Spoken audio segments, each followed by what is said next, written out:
You are about to opt in to Monerotopia, a show for the Monero community where all are welcome to join. From noob to maxi, no matter what bags you hold. Just sit back and relax to the sweet sounds of Monero's latest progress. Or if you're feeling inspired, join us on stage. Remember, the only thing that can stop Monero is a false belief that it can be stopped.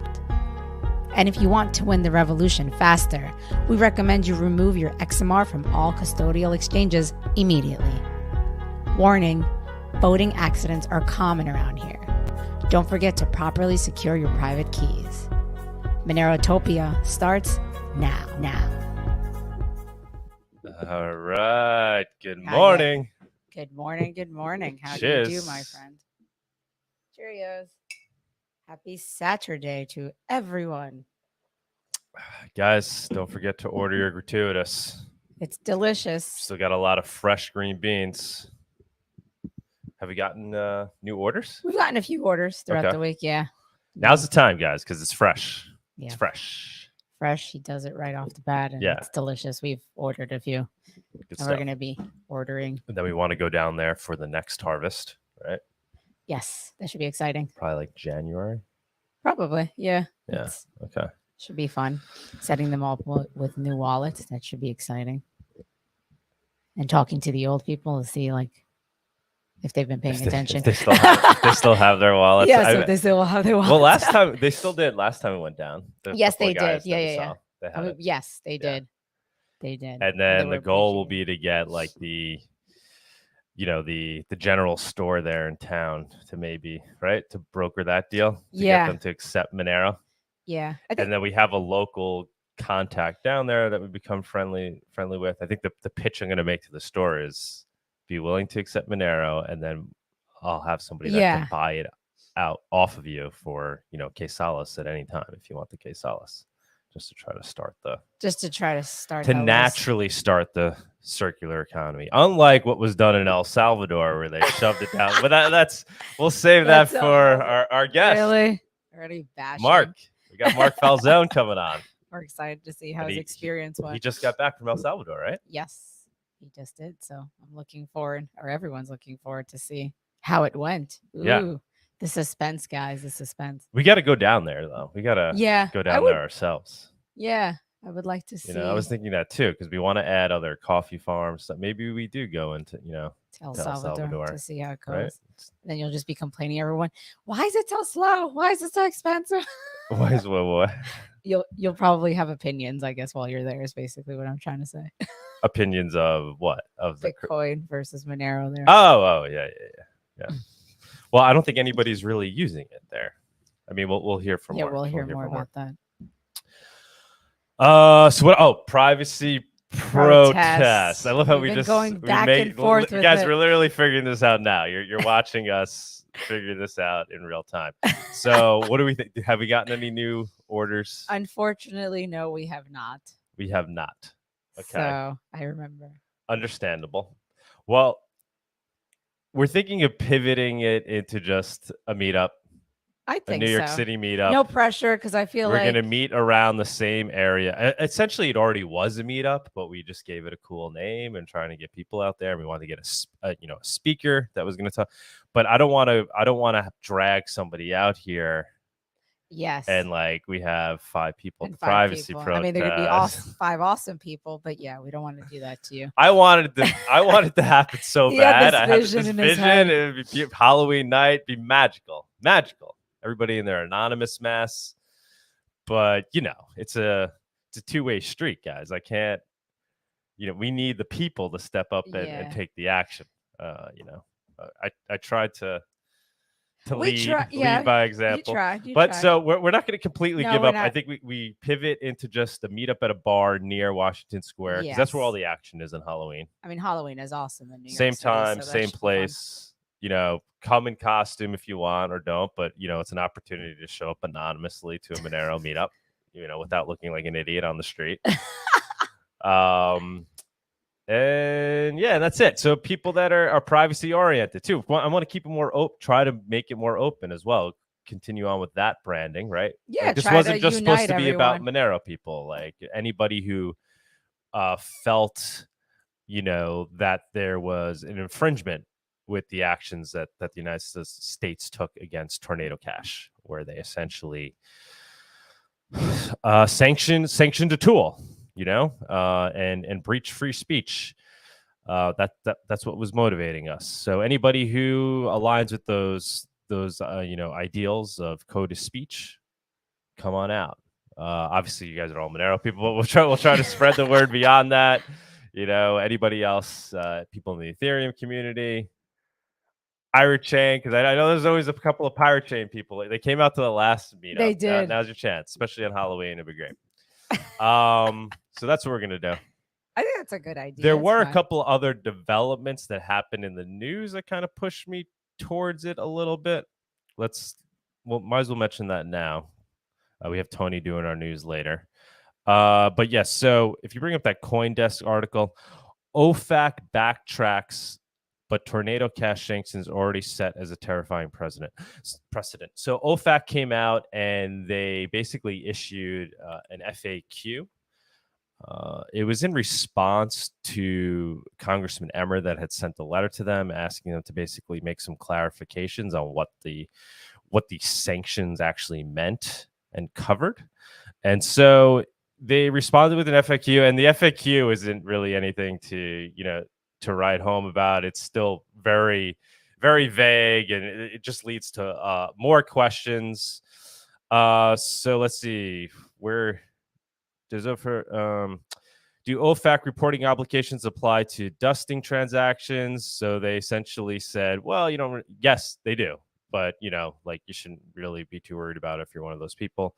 I sent virtual currency to Tornado Cash, but did not complete the mixing transactions or otherwise withdraw my virtual currency before Tornado Cash's August 8th. How can I complete the transaction or withdraw my virtual currency without violating U.S. sanctions regulations? And then they explain, how that can be done. You have to request a license. Can U.S. persons engage in transactions involving identified Tornado Cash virtual currency wallet addresses, absent a specific license? No. U.S. persons are prohibited from engaging in transactions involving Tornado Cash, including through the virtual currency wallet addresses that OFAC has identified. If U.S. persons were to initiate or otherwise engage in a transaction with Tornado Cash, including or through one of its wallet addresses, such a transaction would violate U.S. sanctions prohibitions. So basically, they're still saying if you interact with Tornado Cash, you're violating the sanctions. So, it still stands that they're basically sanctioning the tool itself. What is prohibited as a result of OFAC's designation of Tornado Cash? And they say OFAC designated the entirety Tornado Cash for facilitating the laundering of proceeds of cybercrimes, including those committed by the Lazarus Group. And so, yeah, they basically want to say, so if you use Tornado Cash in any way, you're still violating sanctions. You're violating sanctions. But where they did step back is basically where is it here in the? They basically said we want to make clear that we're not we're not sanctioning open source software in general. While engaging in any transaction with Tornado Cash or its blocked property or interest in property is prohibited for U.S. persons, interacting with open source code itself in a way that does not involve a prohibited transaction with Tornado Cash is not prohibited. So they just want to make it clear they're not completely, prohibiting the use of open source code and even Tornado Cash. So you theoretically could, post the code somewhere. You can publish it. You could publish it in a book, but you just can't use it as a tool. So it's like, we want to be clear. So, because initially with the sanctions, it was so broad, it was like they were doing that, right? It was like they were literally violating the basic right to publish code, which is a clear violation of free speech. Anyway, long story short, they did kind of back off a little bit in terms of how far they're going in terms of their infringement upon some basic rights. But they certainly obviously didn't go far enough. They're violating people's fundamental right to privacy. They're violating people's right to essentially use a tool where it's just assumed that just by way of use of that tool, they're interacting with they're doing something illegal. They're assuming that anybody who's using this open source privacy tool is doing something illegal, which is the essence of what we have issue with. Because what does that mean? Why should we be concerned about that? Because that's becomes analogous to Monero itself. It's not much of a leap to then say to make ban Monero and under the assumption that anybody that's using it is doing illegal things and essentially banning a tool. And I've seen some people in the Monero community saying, like, why are we even touching this? Why are we talking about it? I mean, that's why. That's my logic there. You could disagree with it. I mean, I think it's pretty clear to me. I see people saying, like, we should just be ignoring it. Why? Howard Chu, who I respect, as much as I could respect anybody in this space. The guy's a freaking genius. He's done amazing things for Monero with RandomX and just in general. He's a ballast of the community. Amazing individual. And maybe I'm just not fully understanding because it's tweets, but he was basically saying, like, why are you barking up this tree? They're going after Tornado Cash. They're not going after Monero. Why are we even starting to talk about it in a way where they could start to associate one with the other? I just look at it. I think the best defense is offense. And I think we need to be the ones shaping the narrative. We can't let them shape the narrative or wait and hope that they don't shape it in a certain way. I think we need to proactively shape the narrative. It can't be like they start, saying Monero is only used for financing terrorism and for drug users.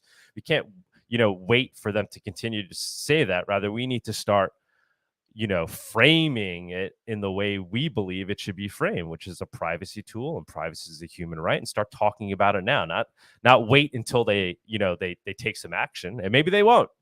But I think we increase our odds of succeeding by starting to frame it correctly today. There's my rant. That's part of the reasoning as to why we're transitioning away from privacy protest to just meetup. OFAC did back off a little bit, not really. And then also the community in general is a little on edge. So let's take a baby step here. Let's just all get together and meet up and talk about it and talk about these concepts. I think it's a good idea. I think maybe we get Howard to come out. Maybe. Maybe. Have to fly him out here. You got to fly. Yeah, that's true. So that's that. So anything else to bring up for the week? Well, we have an interview coming up. We're editing it right now. It's with the Assemblyman Clyde. Yeah, just did that last night. So very cool, dude. He's a New York State Assemblyman. He's probably the guy who's most on top of what's going on in crypto while being a New York State legislator. And so I spoke to him about the New York State talking about potentially banning proof of work mining, all that stuff. And we got into, just crypto in New York in general. Cool dude. He's a Democrat. So it was nice that he was willing to, because when I ran for Congress, I ran as a Republican, obviously, but we just talked as two individuals that care about crypto. He's awesome, dude. He's doing big things. Be on the lookout for that. We're editing it and we'll probably publish it end of this weekend, early next week. So be on the lookout for that. And yeah, I guess one more thing, make sure if you aren't subscribed to our channel, subscribe. We need the love. It looks like 50% of the viewers. We did some research, right? We did some analysis. Most people that view aren't subscribed. 50% that watch it aren't subscribed. So which we were looking, that's a good sign. That means apparently that's something you want, because I guess that means the channel's growing. It's not just your right. But I think so. But for it to grow more, we need people to then, convert and subscribe. So and hit that like. Like, I don't know why you wouldn't want to subscribe. This is like another example. You watch it anyway. It's the Monero. It's like you want to watch us, but you don't want to help us.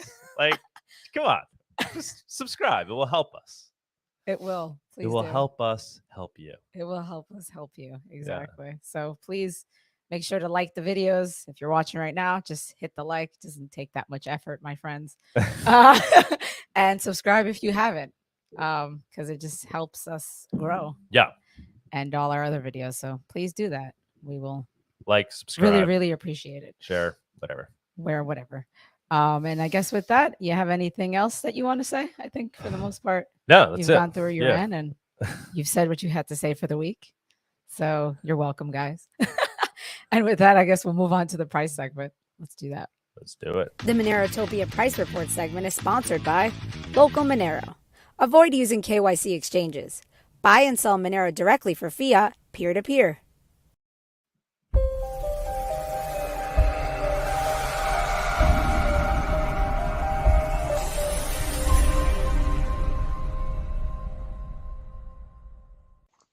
Good morning, everybody. I hope everybody's doing well and there is still some sunlight before the winter sets in and you've all grabbed a coffee to get started with this report.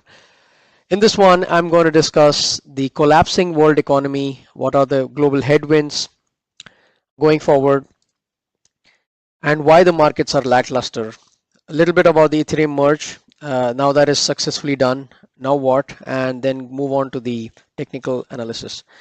So in the overall economy, in the overall macroeconomy, people are confused. The markets don't have a direction. All the markets are interconnected. There are a lot of macro headwinds. And until clarity is received on that front, market in short to medium term will tend to remain lackluster the way it is right now.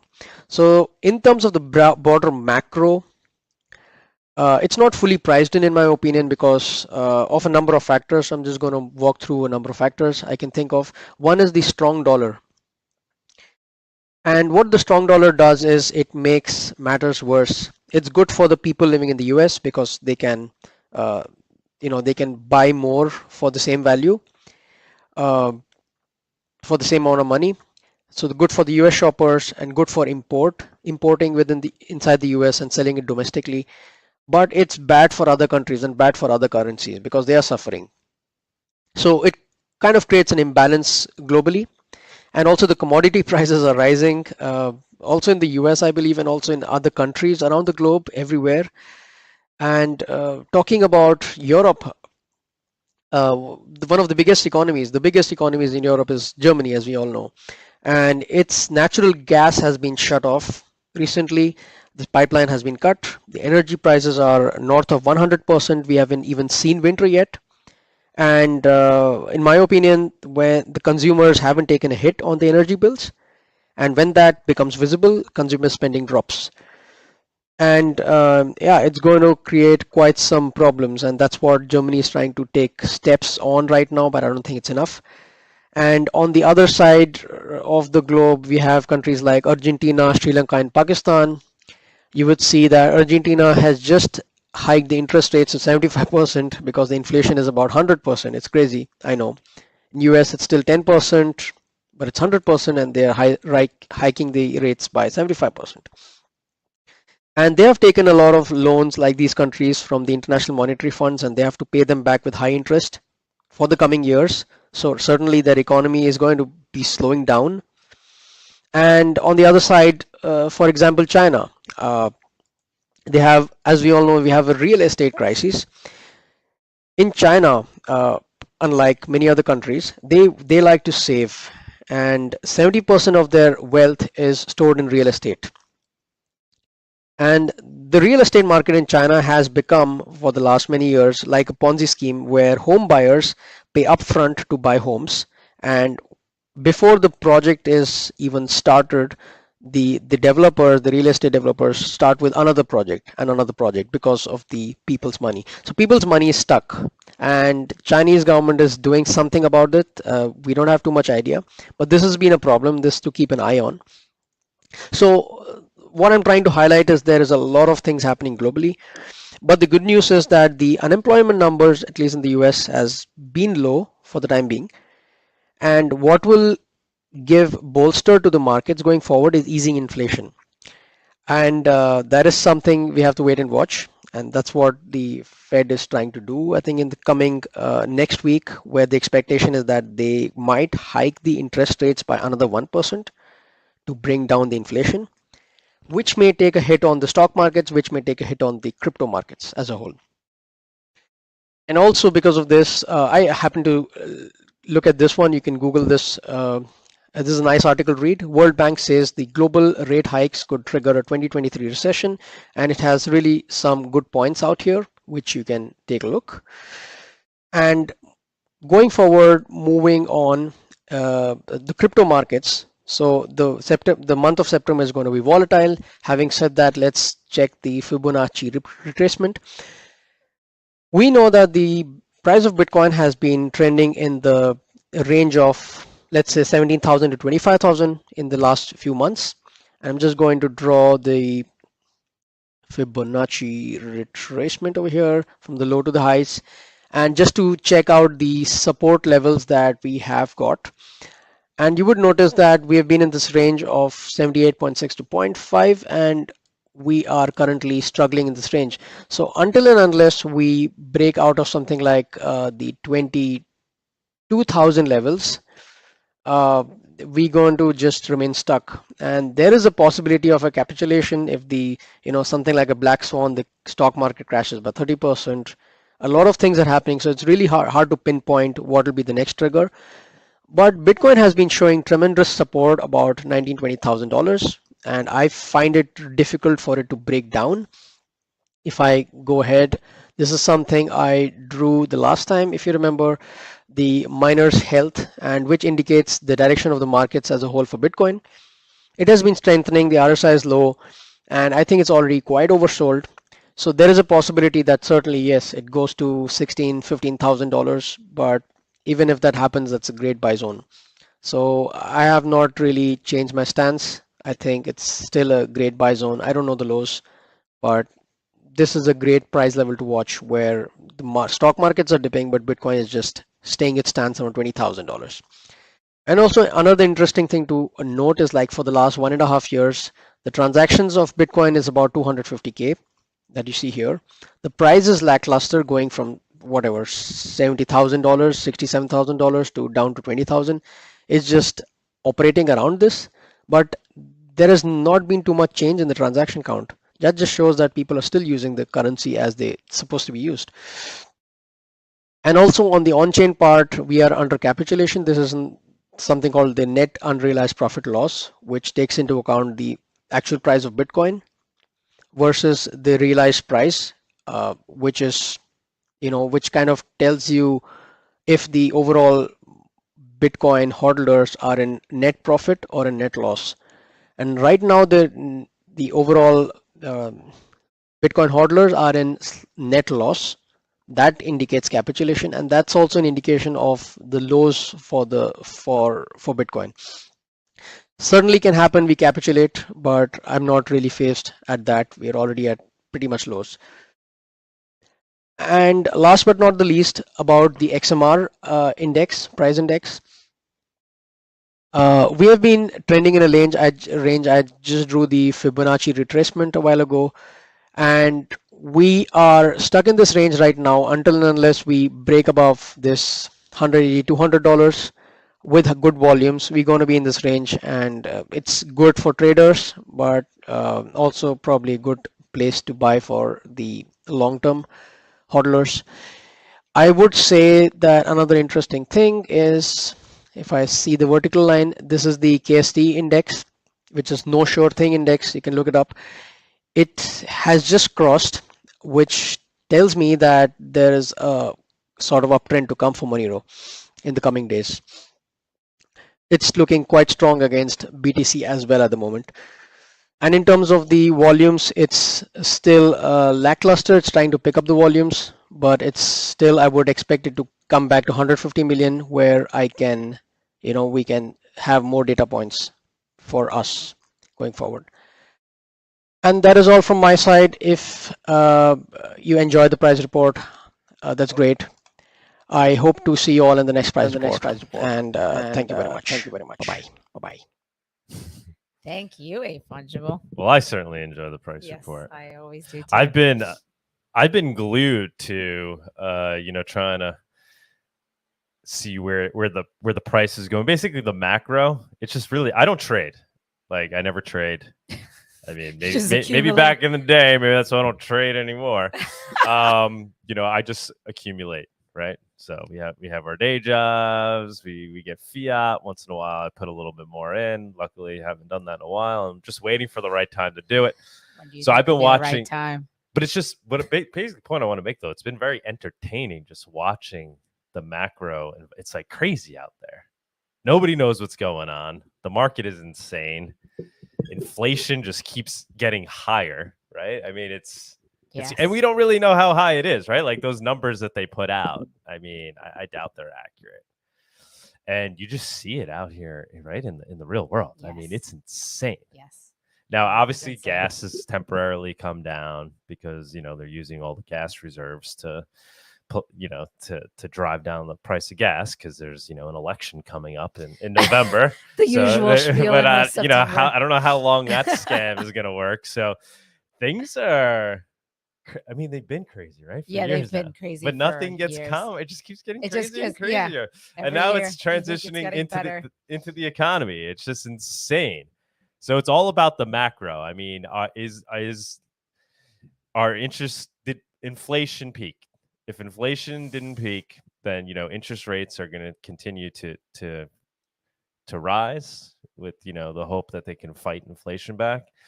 And, you know, crypto, you know, that's going to tank the market, and crypto is just going to follow 100%. Crypto is completely tethered to the larger market. It has yet to do what it's supposed to do, which is be, you know, an uncorrelated asset, completely tethered. And it really, at the end of the day, it's just simple supply and demand. It's crazy. I mean, there's just, you know, way too much demand and not enough supply. People have too much money in their pockets. The economy is overheated, and there's just not enough. It's too many people, too much money fighting over too few resources in terms of what we currently have. And so literally the only way the government can try to fix this is to hurt the, you know, demand side, which is meaning they have to literally intentionally damage the economy. So it's like, we need to go into a recession for things to quote unquote work out for what they're trying to achieve, which is basically lower inflation. So it's entertaining. I'm entertained. Well, apparently. And you know, and just waiting for the right time but maybe the low is already in, but I don't know. The macro seems way too crazy. I think it's going to go down, and the market is going to take everything else down with it. It just, I don't see how we get by this one. So, you know, hold your cash. Get ready. You know, good time to dollar cost average in is you know, starting now is fine, but there might be a really good, you know, bottom moment. That would be my advice. And so we wait. Or it could, you know, or like I said, too many people also feel like too many people are waiting for this capitulation, so it just never comes. So there's that could happen too. All right. All righty, let's move on to the guest. Let's move on. Another rant. Another rant. The Monerotopia guest segment is sponsored by Cake Wallet. Store, send, receive, and exchange your Monero and Bitcoin safely on iOS and Android too. Cake Wallet is open source, and you always control your own keys. Aloha. Mark, what's going on, man? Good to see you guys. It's been a few months. I'm all hopped up on gratuitous coffee over here. It just keeps talking. Exactly what it is. Oh, nice. Look at that. Well, I was listening to earlier in the show, you're talking about getting those green beans, and I'm running out of the coffee that I have. So my next purchase will be the Monero coffee. Oh, dude, on us. Yes. No. The whole fun of it is being able to spend the Monero. That is true. That is true. Yeah. You can anonymously buy your coffee. Mm-hmm. You got to give up an address, but you know, send it to your friend's house. Right, exactly. No one will know where you live. What's going on, man? Well, it's funny. A while ago, I met you guys at Monerotopia, which was a fantastic event.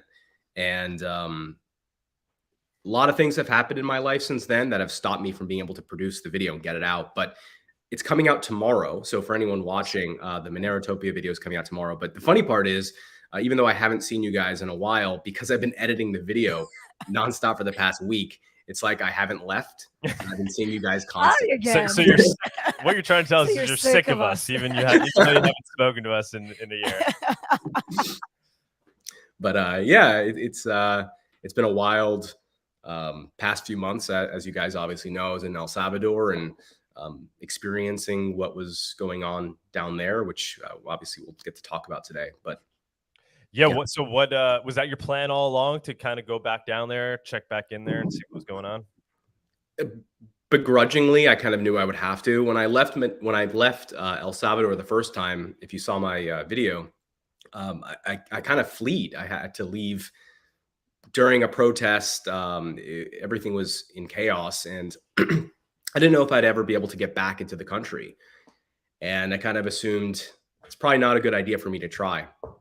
But as luck would have it, I actually was able to get a second passport in between leaving and going back. And I said, okay, well, if I shave my head and I use a different passport, maybe.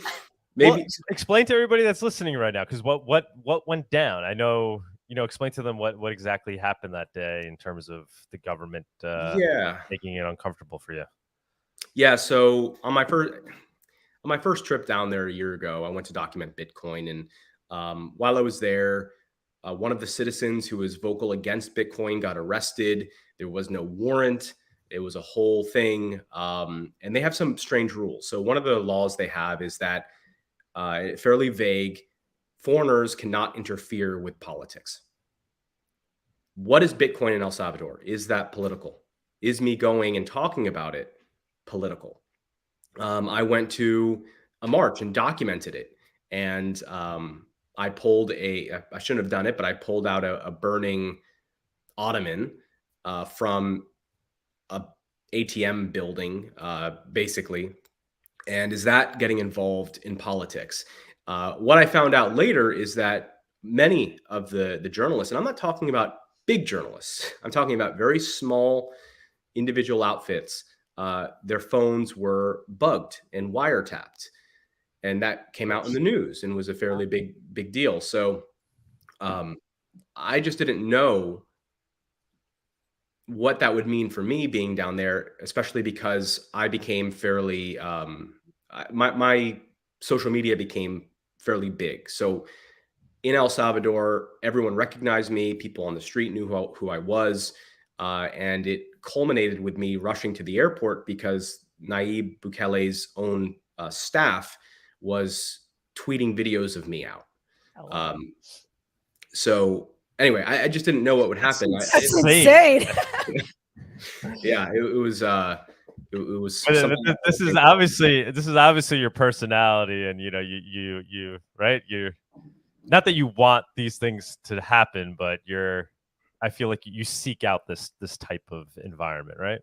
Where I don't know. I just didn't. You're curious. You're a journalist. You're a journalist at heart. You're a journalist. Yeah, I was curious, and my kind of thought process is, you guys are bringing Bitcoin to this country to bring down crypto people, and you expect me not to show what I'm seeing. Correct. I'm just going to show it. No, I love it. Nothing to be scared of. I'll just show it. You're just searching for the truth. You're searching for the truth. But anyway, that's sort of what happened at the beginning, and I just didn't know if I went back what would happen. I didn't think anything dramatic. I just figured they wouldn't let me pass the airport. Right. So obviously, you did get in. You got it. What happened? What do you have to report, man? What's the scene down there?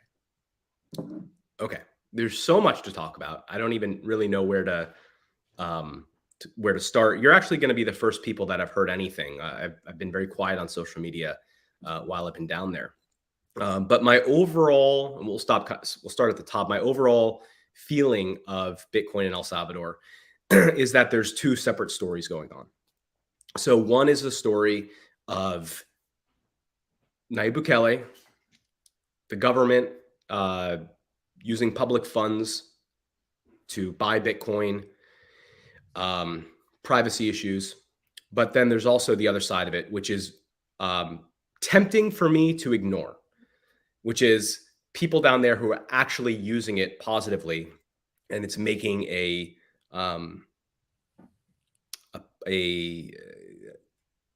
it's giving them opportunity that wasn't there before. And the reason I say that's easy for me and tempting for me to ignore is because the drama is where the likes are, right? It's where the attention is. But there are people that are using it in a way that is beneficial to them. It's just do the mean. The bigger picture here is, do the means justify the ends? And for me, the answer to that is obviously no. But the tool is there, and there is a small group of people that are using it in a way that is productive and is something that fiat and USD simply couldn't do. So we can touch on both of those things, but that's sort of the overall. Who's using? That's the Bitcoin Beach, and like what are they? Yeah, what is it? where What is this else? use case you're talking about? That's actually Is it throughout or specific areas? Okay, so I'll give you a very specific example. There's a producer down there, a coffee producer, so you'll like this story. Just a wonderful man. And there are coffee farms in El Salvador that basically accept Bitcoin or Lightning transactions from people directly. So in the United States, someone buys coffee through Lightning and it goes directly to the farmer. And this producer was saying that some of these farmers, it's not possible. They're such small quantities that they're not able to deal with the processing fees and the conversion rates of fiat currency. And in fact, in one case, or maybe even more, but at least one that I know of, a farmer was in preparation of selling his farm and moving to the United States to become some menial job, janitor or something. But he didn't have to, because he connected with this Bitcoin coffee group, and now he can support himself. So that's one example that, there's an argument to be made that there's better tools, right? You could say Monero is a better tool than Bitcoin, and there's better tools available, but it does show you, and the sense that I got is that people will take whatever tool they have, even if it's not ideal, even if it's not the best tool, and they make it work to give themselves a better life. And that, to me, is really wonderful and positive.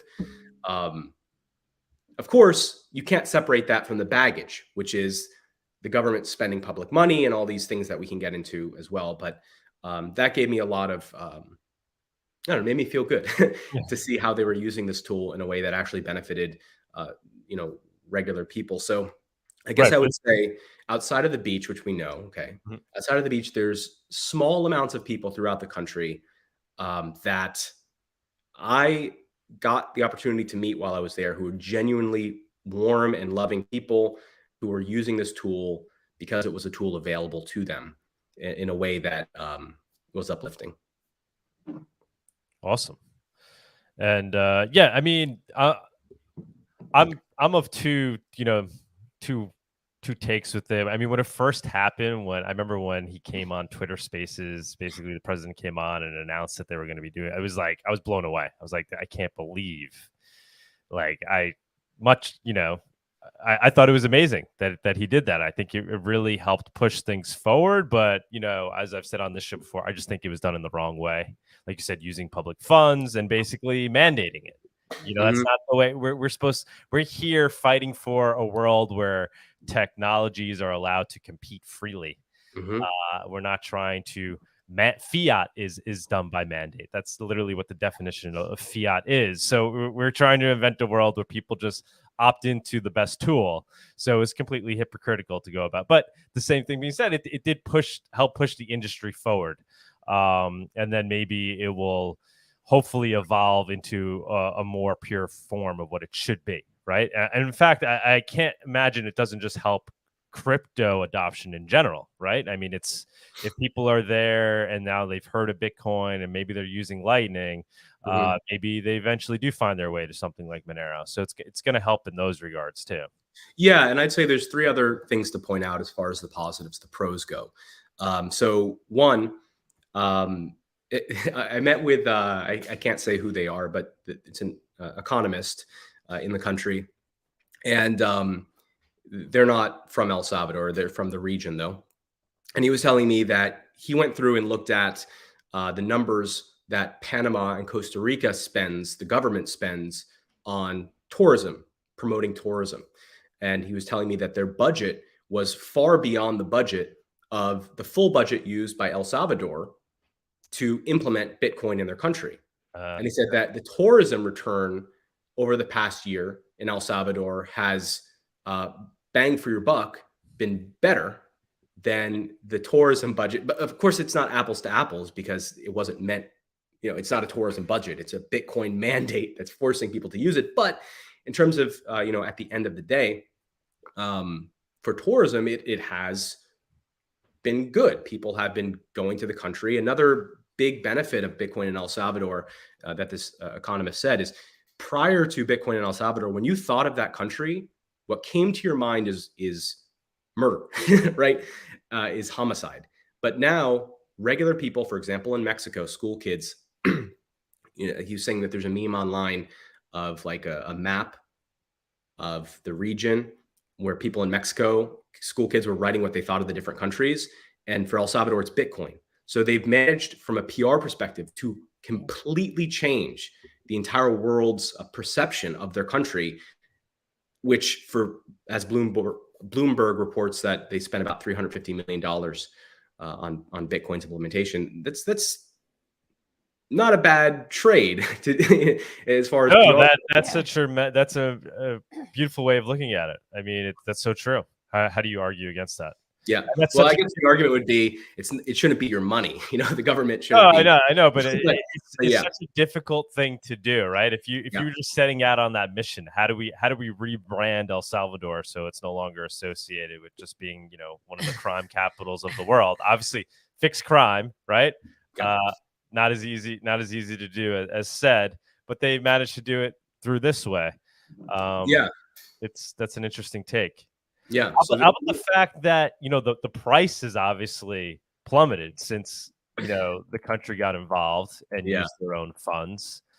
So is that taking that into account, that actually the crypto the Bitcoin that the country holds is worth a lot less than what it was? I mean, and what's people's reaction to that? Or it's not noticed, nobody cares. The fact that tax dollars were lost in that regard. So that starts going over into some of the cons and some of the obvious big problems with their implementation in the country. So we actually don't know how much money was spent. So it could be that no money was spent, no tax money, because there's no public oversight. The Bitcoin, if there is Bitcoin that was purchased on Nayib Bukele's phone.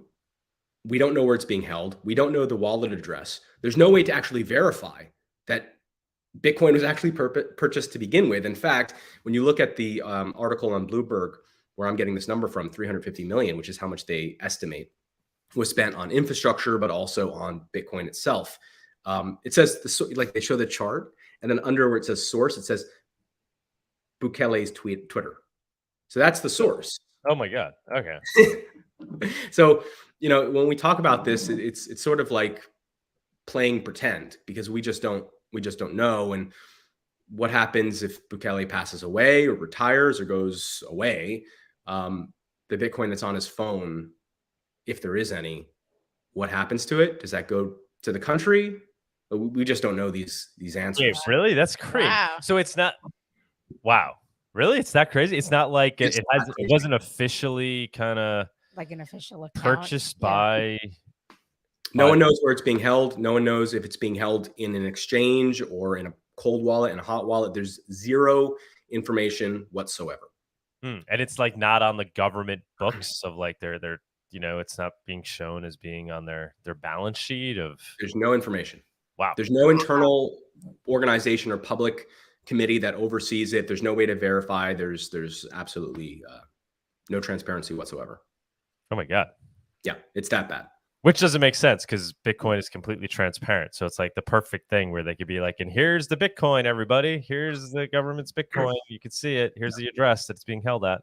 Right. And that's one of the things that's been very frustrating for me. When I was at Monerotopia, I think I mentioned this in my Monerotopia video coming out soon, but the hotel I was staying at, Samson Mao was there. So I'm staying right next to this guy, and I'm thinking, okay, so here's this guy who's this big Bitcoin proponent who is basically responsible for Bitcoin in the country of El Salvador. And you're okay with the fact that Bitcoin is about verifying, not trusting, and yet an entire country, millions of people because of you, need to trust and not verify their leader who's forcing their citizens to accept a currency.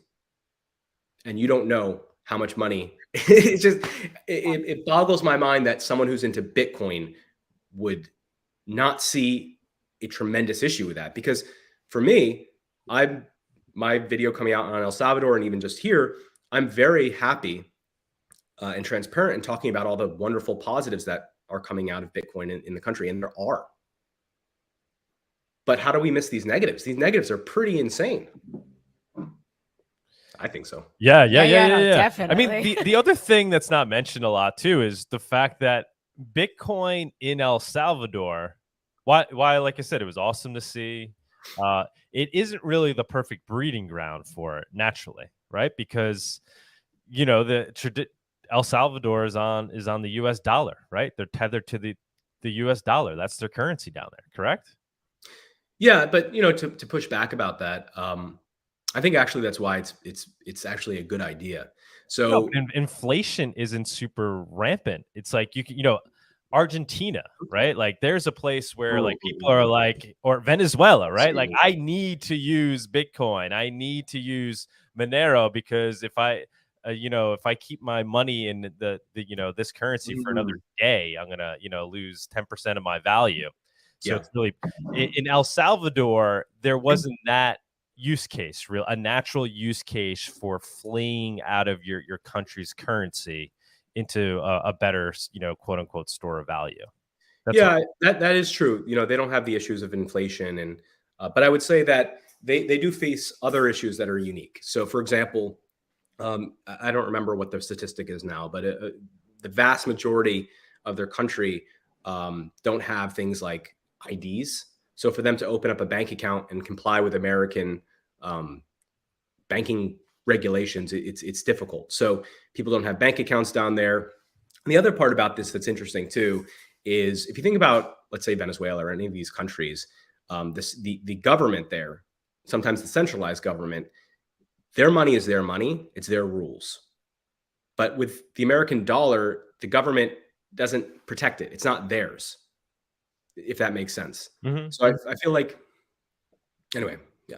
No, I definitely think there's 10 other reasons why ideally the people there would start using crypto. I mean, and any country in the world will benefit from that ultimately, but some stand to benefit more, I think, when you take into account inflation. Like Guatemala, where we do our that's also not the best candidate in terms of the quetzales. It's not like it's like some currency. It's not like anything like the Argentinian peso or it's inflating like all fiat is, but not to like some crazy degree. Cool, man. I mean, so what do you think is next for El Salvador? Like you're out there, you're down there like exposing these things. I don't know. I guess there's a lot of people in the Bitcoin community that probably don't love what you're doing, right? Yes, that's probably true. I think that's unfortunate. But you think it's having a positive effect? It's going to help, push things in the right direction, or is like, where's El Salvador headed? Well, there's a few fundamental problems that need to be solved down there that haven't been solved, and a lot of questions. So, for example, just kind of a silly one, Bitcoin as a currency, as a tool, has elements of it that are quite good and elements of it that aren't so good, right? So I'd say one of the elements of it that are good is, as far as crypto goes, it seems to be fairly stable. If you put your money in Bitcoin versus any other coin, you likely won't do as bad over a long run as some other coins, right? It holds its value fairly well, though this market has been fun. But there's some elements of it that, as far as being a currency, have issue, right? So I went obviously to many places to try to spend Bitcoin. Basically, no one accepts it. You'll have like one or two places that will accept it. Most people don't. However, a few of the big chains do. So Starbucks doesn't, but Wendy's and McDonald's does. Now they accept it on chain. Oh, cool. Now that's interesting, but Why? they haven't figured this out. Yeah. So when I went to Wendy's and McDonald's and I bought a burger on chain, very cool. But when you pay on chain with Bitcoin, it's slow. So what do you do? And apparently no one's thought this through. So I go up to the counter, I pay, I show them that it's sent, but of course it's not going to show up on their phone. 10, 20, 30 minutes, days, weeks, months. Why are they doing it on chain? Yeah. Though? That's crazy. Right. Well, Bitcoin exactly. does not work as cash on chain. Like, right. It's just they haven't thought this through. So here's where it gets weird. And this is a question for you: is Lightning Bitcoin? I mean, do I? Well, I think for Bitcoin to work as is, you need Lightning. Yeah, I agree with you. Yeah, but unless you're going to change it, unless you're going to be Bitcoin Cash, or right? I mean, like, but currently as Bitcoin technologically works, it needs Lightning for it to function as cash. Sure. So I guess my question here is, the law itself says you have to accept Bitcoin, but what does that mean? Do you have to accept Bitcoin, or does that mean you don't have to accept Bitcoin, but you can accept Lightning? Is Lightning Bitcoin, or is it something that's categorically different that uses Lightning? So these are important questions because the law doesn't really give any clarity to this other than you must accept it.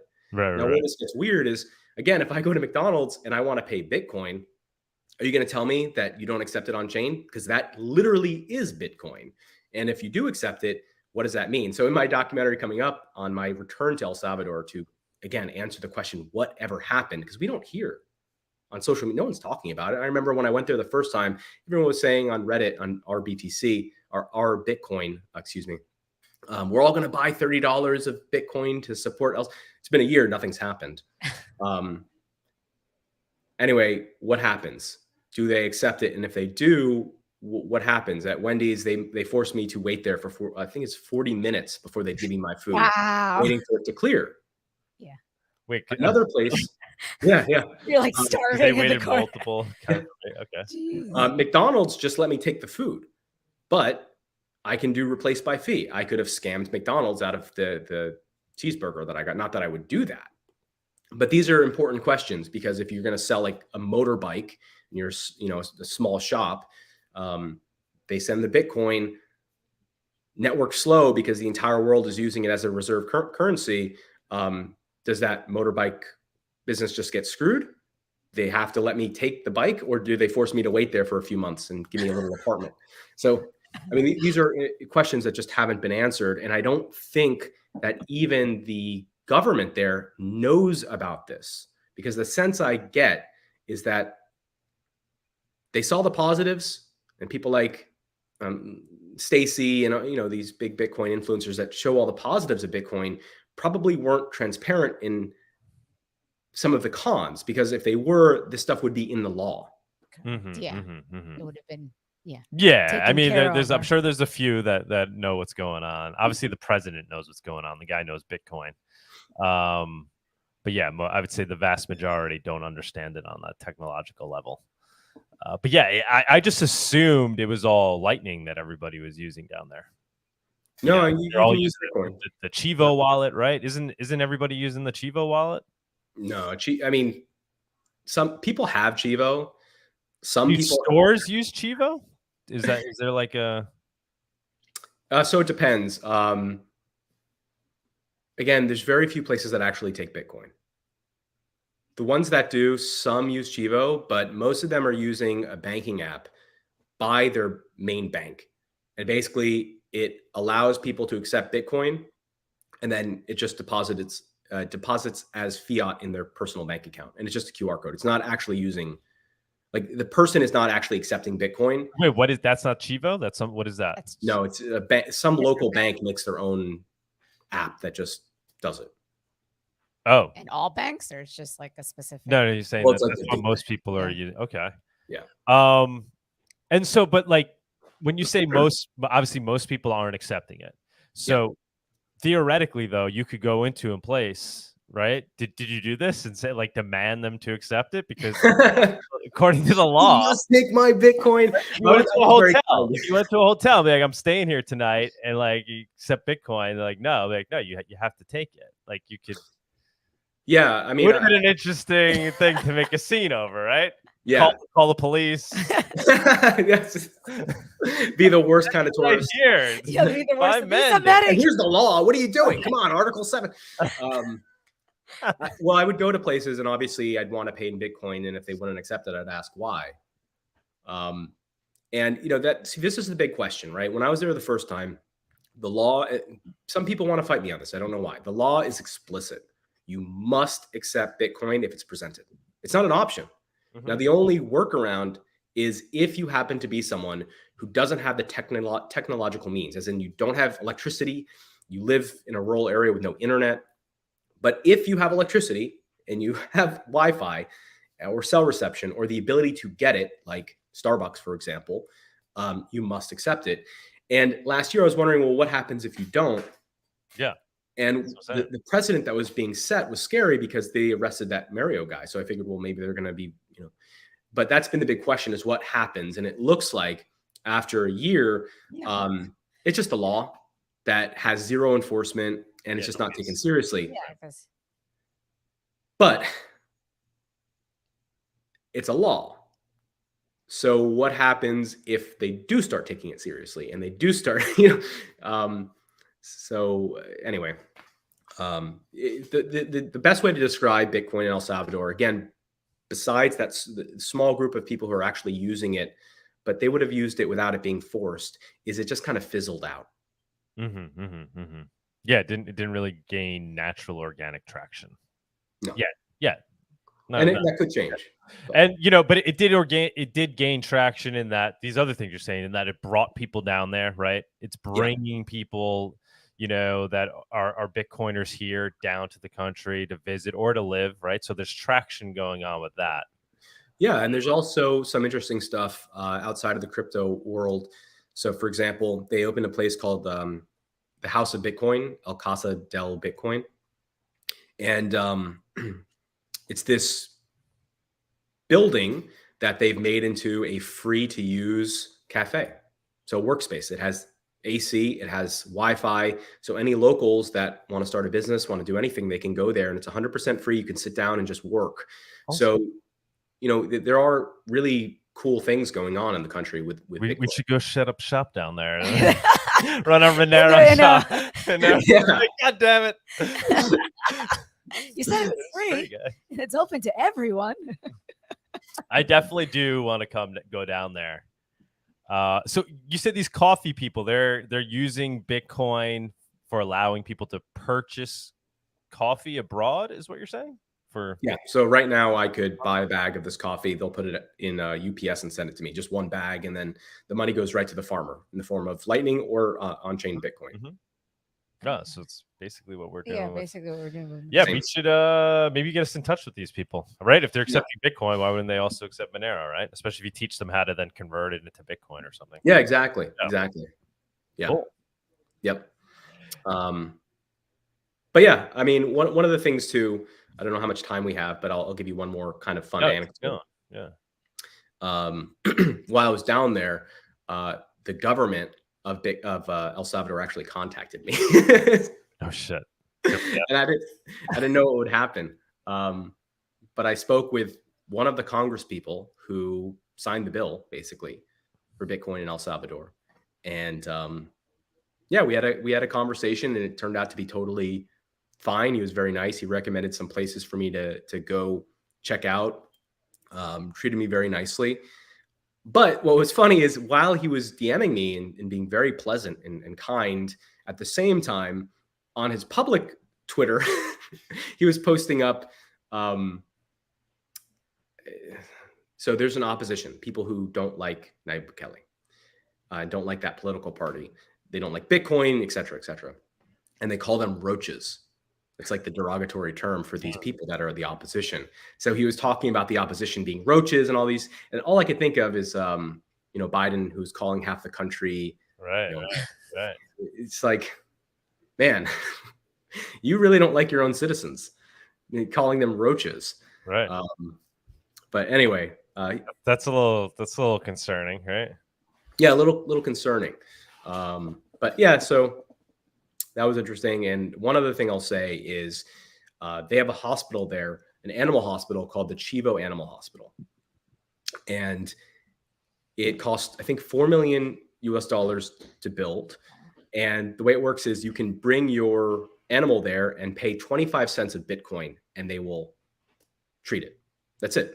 Only 25 cents. And of course, public funds pay for that. But what Nayib Bukele said about this animal hospital is that it was paid for by the profits of Bitcoin over the past year. I want to know his secret, because let me tell you, my portfolio is not doing very well. So that's obviously a big question. And I went there to film. That seems so random. Why an animal? I mean, it's cool. It's a cool idea, but like, aren't there like people that just need like actual medical care and stuff? Like, yeah, you think so? So who did you learn anything more about? Like, how did that start? Like, I imagine there was some Bitcoiner that was like, "Hey, let's start an animal hospital." And I have no idea. That seems kind of random. It's just something he posted on Twitter, and he claims that no tax money was spent. There's 100% profit from Bitcoin. I don't know where the profit's coming from, because but then when people come in for services, where's the money coming to cover that? That's also being covered from Bitcoin.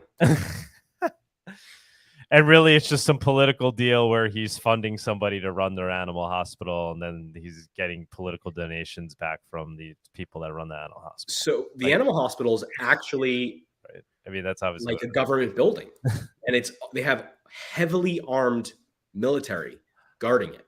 Okay, it's not privately run; it's run by the government. Government, yeah. Okay, I'm sure there's private contractors in there that are getting paid by the government. Yeah. I'm sure there's that's official veterinarian of El Salvador. So, I mean, what's your take on him? I mean, is he like this genuine dude who wants to save the world with Bitcoin, or is he like a BTC maxi who just wants the number to go up and is willing to even, sacrifice his own country and people for that?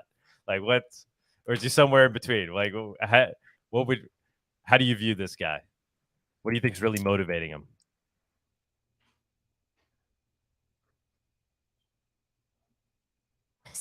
It's a tough question. Yeah, it's a tough question. Jeez.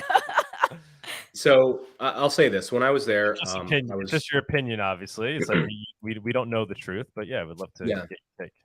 Well, I'd say this: when I was there, I was walking back to my hotel, and the security guard stopped me. I was like, "Oh, great, here we go." And it turned out he was a fluent English speaker, and he's extremely nice. He just wanted to talk. And this guy served in the U.S. Navy for 22 years. He's like an older guy, right? 22 years service. And then his father was murdered in El Salvador by the gangs. So he came back to take care of his family after his father was murdered. And he stayed in El Salvador, and he just works as a security guard now. But he was talking about how, because of Nayib Bukele, the streets are safe. He says people like you can now walk around the town. And he says that if Nayib Bukele was here 10 years earlier, his father wouldn't have been killed. So,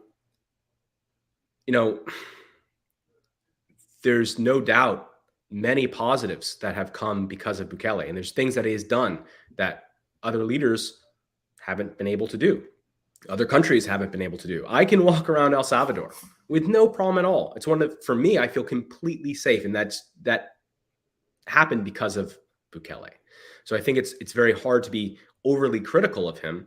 Now, he is rounding people up without due process and putting them in jail just because they have tattoos on their face and they think they might be gang members. So obviously the means aren't the best means, but I would say my impression of Bukele is someone who does have love for his country, but my sense of him is also that he's vain. He's a populist. He wants to be loved, and he knows best. No one else does, and follow him or face the consequences. So it's hard to say that he's good or bad. But when you look at the results of the country, you get a mixed bag, but there are positives that are really hard to ignore. Great, yeah, great take, man. That's hard to disagree with that. Like you said, just the fact that he's cleaning up the country and rebranding, basically. Yeah, and that's what it's about, right? I mean, no political figure, really lives up to the true ideals, right? I mean, you have a few maybe in history that come along, but just the fact that his incentives are aligning in a way where the end result is improvement for the country is a good thing. So it's hard to not be a proponent in that regard. Right. Bukele. I agree. And I don't know, while I was there, I kept having this internal conflict where I kept feeling like I was gaslighting myself, because at times I would think like, why was I scared of Bukele? Why was I fleeing out of the country last time? Like, maybe it's just, I'm the one who's thinking of myself as this grandiose James Bond spy character running around, when really I was never in any danger. And it's stupid of me to have, reacted like that. But then I'm like, wait, he is literally wiretapping people who have less followers than I do on Twitter.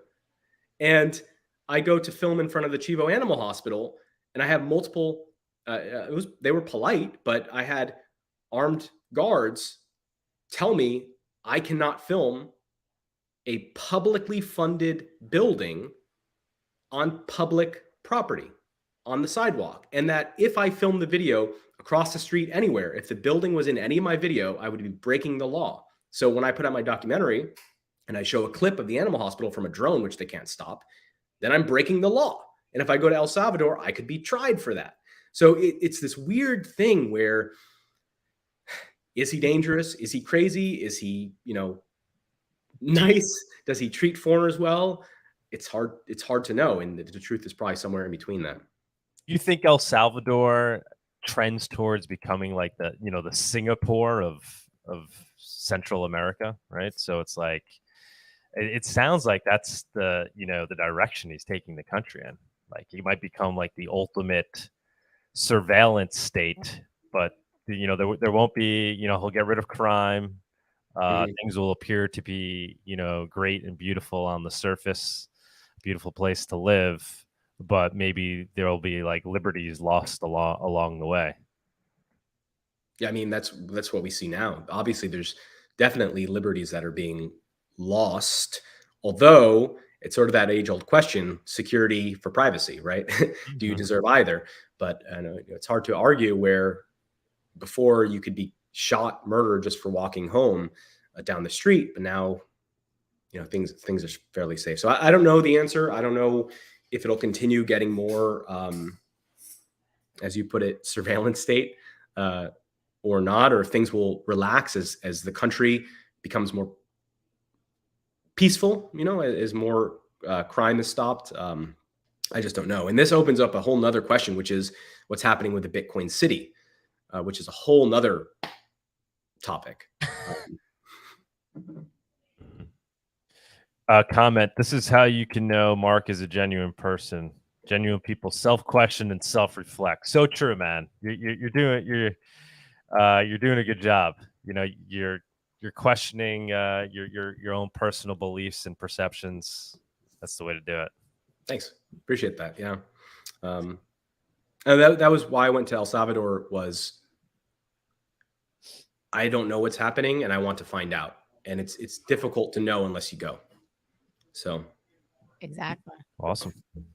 All right. I think I could talk to you for days, man. I think what we're gonna do is we're gonna move on to the news. Can you stick around a little bit for the rest of the show? Cool. Awesome. We're gonna do the news, and then we'll come back and have a general discussion. Anybody that's listening that wants to jump up on stage and talk to Mark directly, please do. But let's move on to the weekly news segment with Tony. And now for our weekly news segment. Hello. Hey guys. Hey. Wait, can you guys hear me through this mic or the laptop mic? Which one? Because I'm not sure. You sound good now. Whatever it is. Yeah. Okay. First of all, good to see you guys. Good to see you, Mark. I know last time we talked was in Monerotopia, and you mentioned that you were gonna go to El Salvador, and I was wondering what James Bond escape you're gonna do next time. So I'm happy to know that everything was okay and you're safe. And yeah, it's very interesting. And I can't imagine being at Wendy's for 40 minutes just to, just to eat, just for the Bitcoin to process Well, you weren't essentially. starving. Yeah, that's insane. And actually, before I get into the news, I want to mention, so this summer I've been to Albania, and Eastern Europe is very cash dominant. But Albania specifically is so cash dominant that I was unable to do anything without cash Hmm. in the capital and nowhere. Like I couldn't eat, I couldn't sleep anywhere, I couldn't do anything unless I had cash. Oh, wow. So it's very interesting. That was Albania. Yeah. So we're gonna talk about Lebanon in a bit and their inflation, their situation with the banks. But I really can't imagine taking cash from Albania or countries in Eastern Europe. I think when that day is gonna come, we're gonna see very heavy uprisal because they don't take card at all. Like Mhm. sometimes I didn't have cash and I couldn't eat until I had an ATM. So it's definitely gonna be interesting. Awesome. But yeah, so let's get into today's news. To begin, Huobi Global, which is an exchange, centralized exchange, is delisting a lot of privacy cryptocurrencies such as Dash, DCR, FireXMR, XVGs, ZC, and Zen. Of course, Monero is the only one that is private by default. And Dash used to be called Darkcoin, but faced some pressure, and now it's Dash. It's not Darkcoin anymore. It's kind of funny name. Didn't Dash even come out and say we just want everybody to know we're not a privacy coin when they were Yeah, getting listed from some of the other exchanges? Okay. I think so. Yeah, because I think they're facing pressure, and they wanted to let people know we're not privacy anymore. We're not a privacy coin.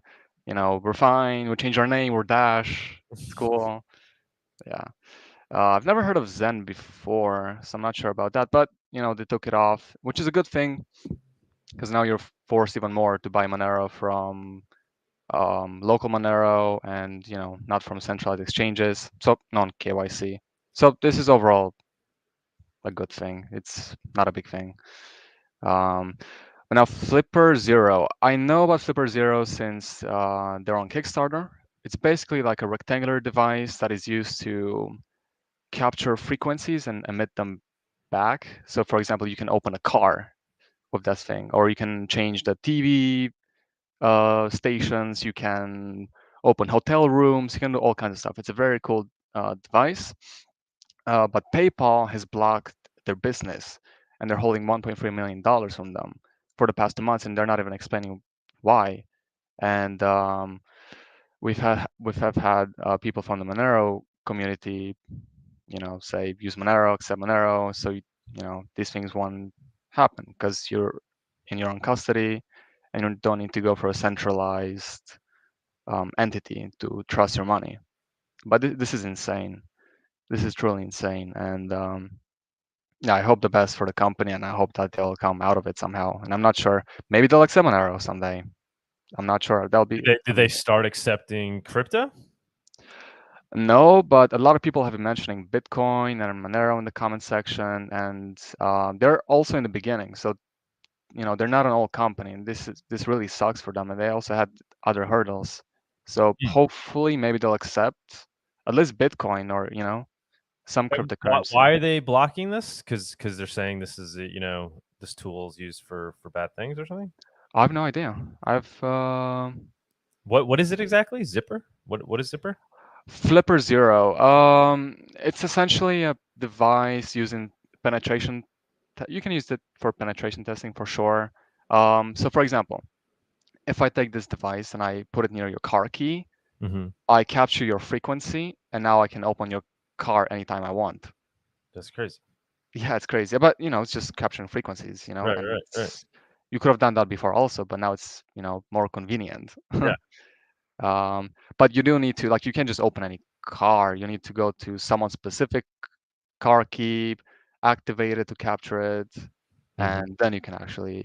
But I've seen people open hotel rooms with it, like their own hotel rooms, so they don't need their card. Mm-hmm. Go in Walmart and shut off TVs and all kinds of stuff. It's a cool device, but and it's legal. Like it's a legal device. Mm-hmm. So I'm not sure, and they're not even sure why this has happened. But yeah, centralized entities. What can you do about it? Right. Monero's fixing this. Interesting. All right. Yeah. Now let's see. Yeah, so let's talk about Lebanon before, because I have a lot of stuff about Ethereum. So let's talk about Lebanon. Essentially, this video talks about how since 2019, Lebanon has been facing a 90% inflation in their currency, which is a lot. And I do have a friend that lives there, and life is very difficult. 2/3 of the population are living below the poverty line, and this is insane. So not only do they not have money to sustain themselves, but now they can't even withdraw their money. So because banks are all insolvent. So now, because a lot of people have been robbing banks, breaking into the banks, which is a normal thing because they're holding their money.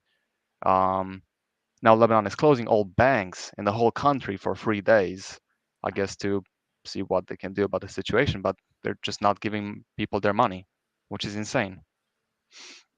Just So another example of traditional fiat being a broken system.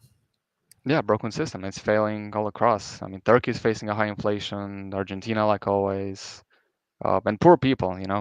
It's a beautiful country for sure, and it's very unfortunate. So I'm not sure where this is gonna go. Is crypto adoption growing in Lebanon?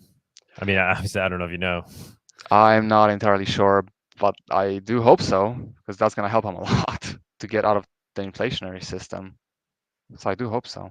Yeah, definitely. Yeah. On to the next thing. This was very interesting. It dropped on September 13, 2022 from Magic Grants Board. So this is a funded research paper on Monero ring signatures, resiliency to AI analysis.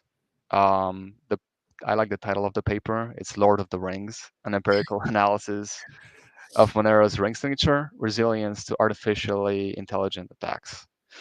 And Justin interviewed a little bit the person behind the research, and he asked him what inspired you to do the work, and he wanted to contribute his skills to Monero.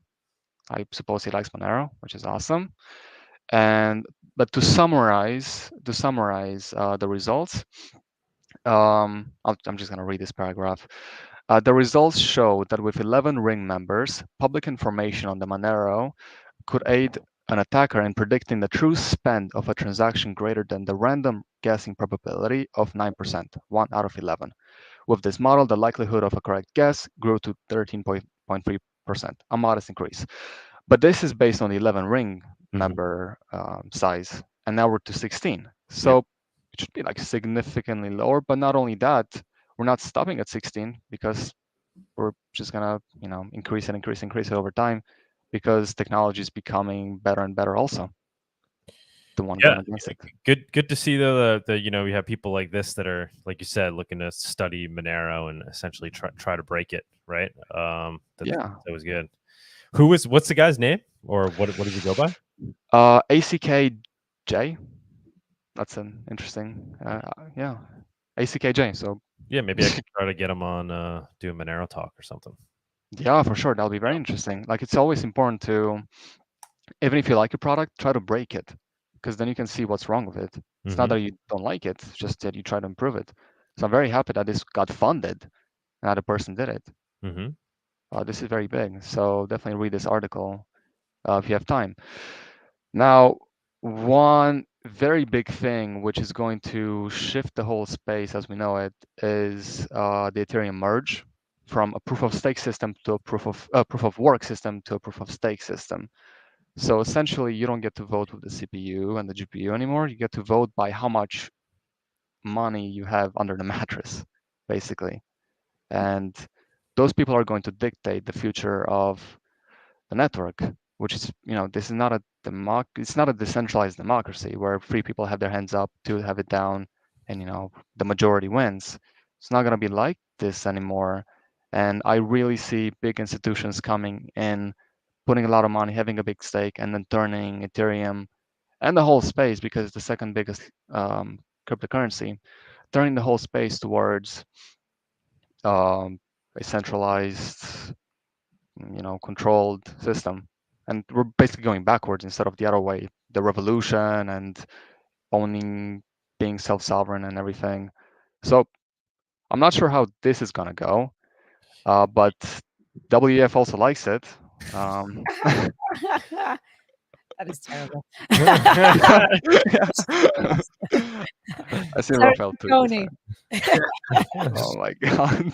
I've seen Raphael tweet this and I thought it was super funny.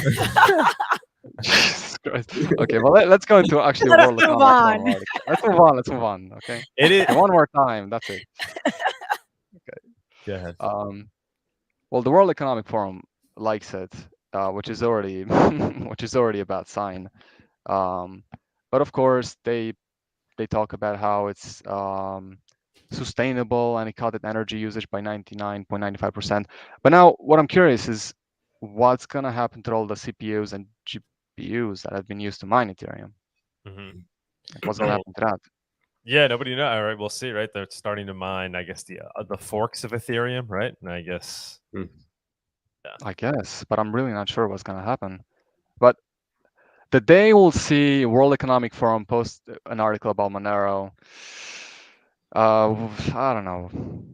You know, if they post an article about something, that means that it's probably a bad thing, and it's not going to go towards. yeah, it's kind of the ultimate. You know how Bitcoin. We're always kind of criticizing Bitcoin for being number go up technology, and that's being the focus of how they make their design decisions.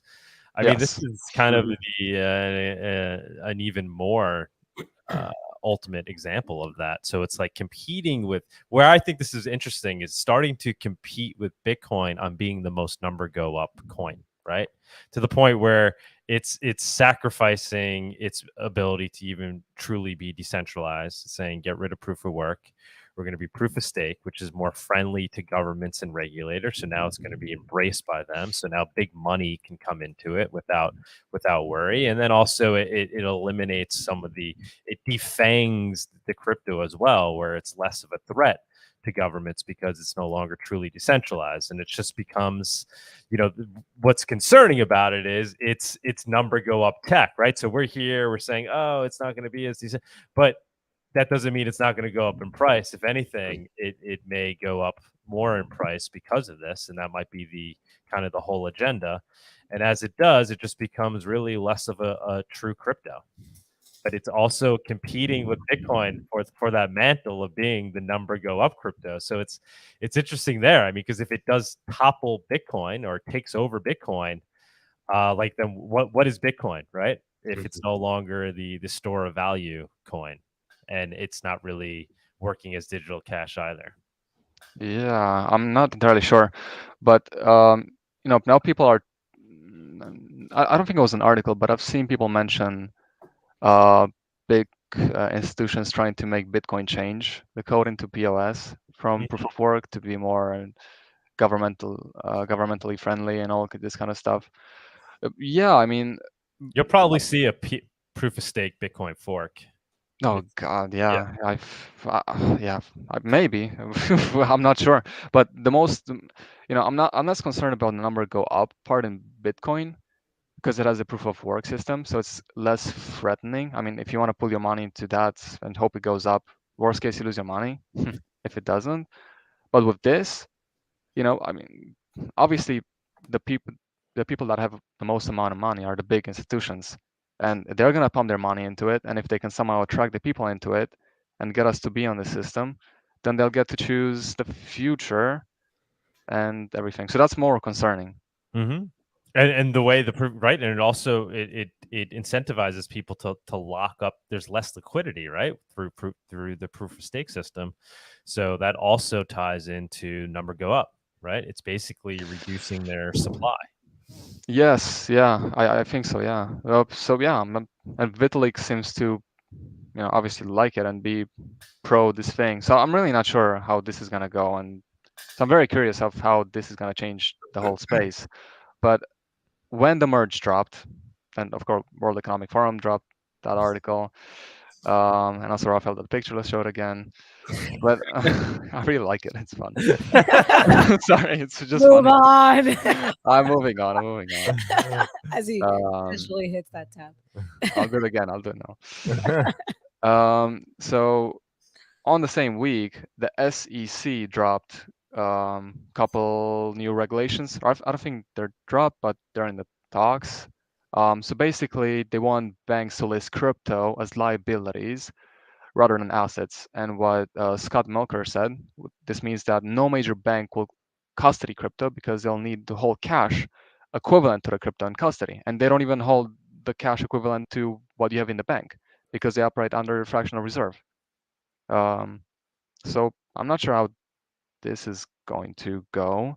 But also now Ethereum could be a security now that I moved to proof of stake. That's what Gensler said. And I'll click on the article in a bit.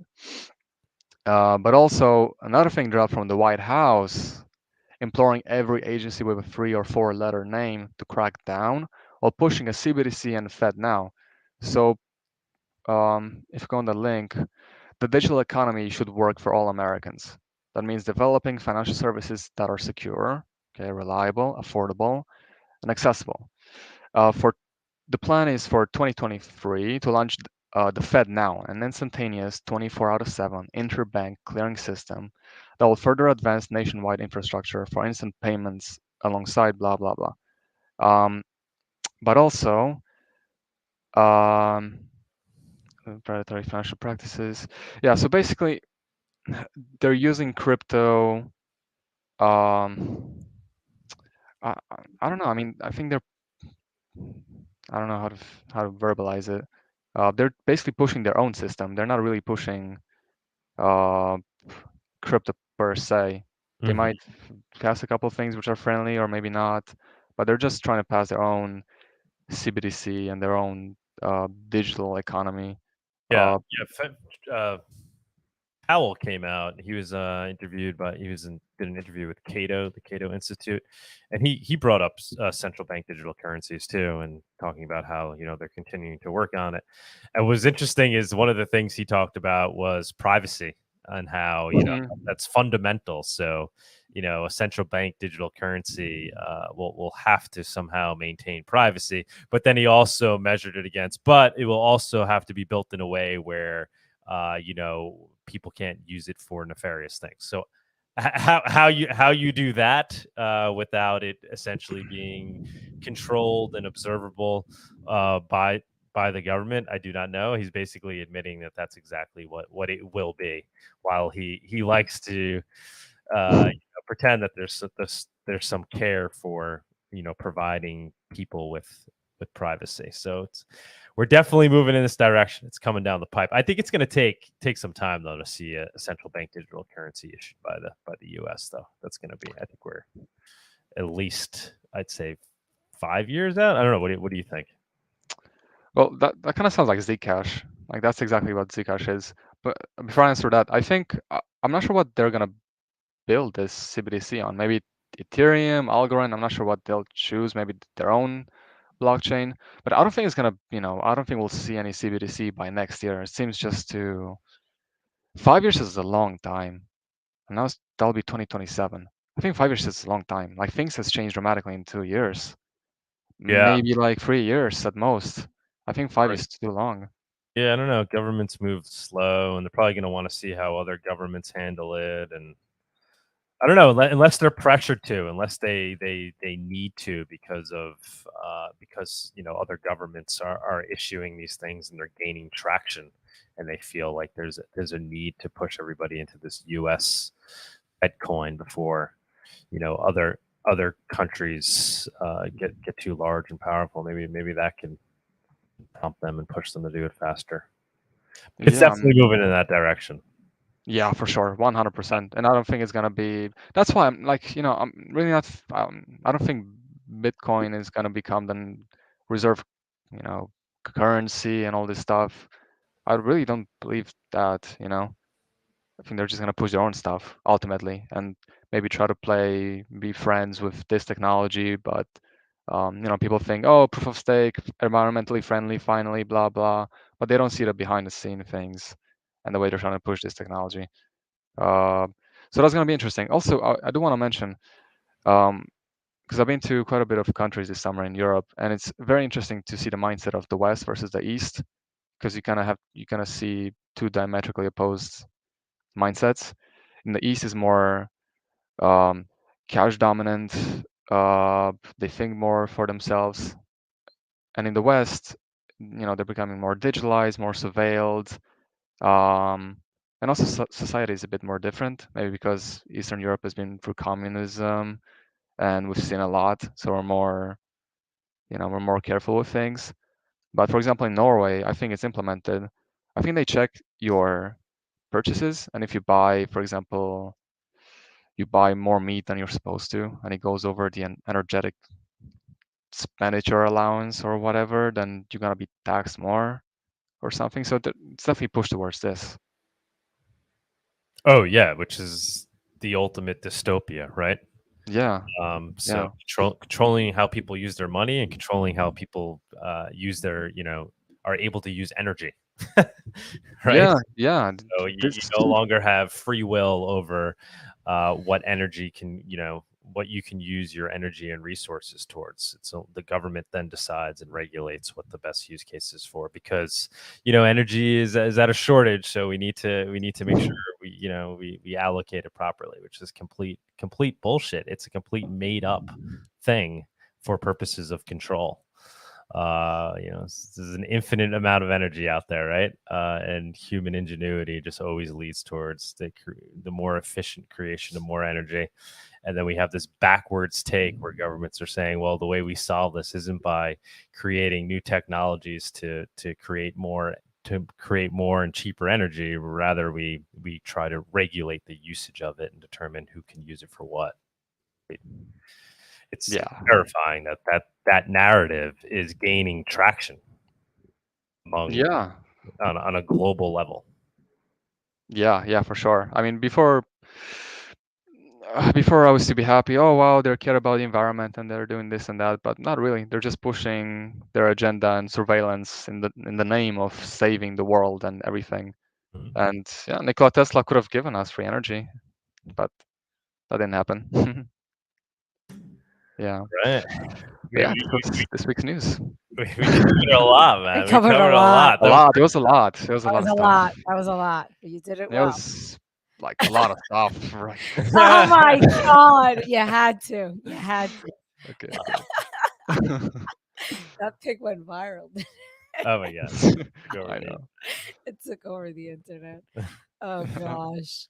All right. But yeah. So, we'll move on to the viewers on stage segment. Let's do it. Stick around if you want, Tony. All right. Okay. Bye. It's the viewers on stage segment. It's that time where we invite you, the viewers, up on stage to comment on anything you've heard so far today, ask the guest a question, or maybe talk about one of the news topics. Come on down. We're working on a new one. It's going to take some time. It's so cheesy. Anybody that wants to jump up, talk to Mark, talk to Tony, talk to us. Now's the time, guys. Now's the time. Jump on up. I put the link in the chat for those of you that want to jump on, say hello. There is someone in the waiting room, Sandra, but your device is not connected. I am not sure if you're interested in speaking or just hanging out behind the scenes, because people sometimes do StreamYard. that. They hop on, but then they don't talk. They're like, I just want to listen. They ran away. Sandra, now I feel bad.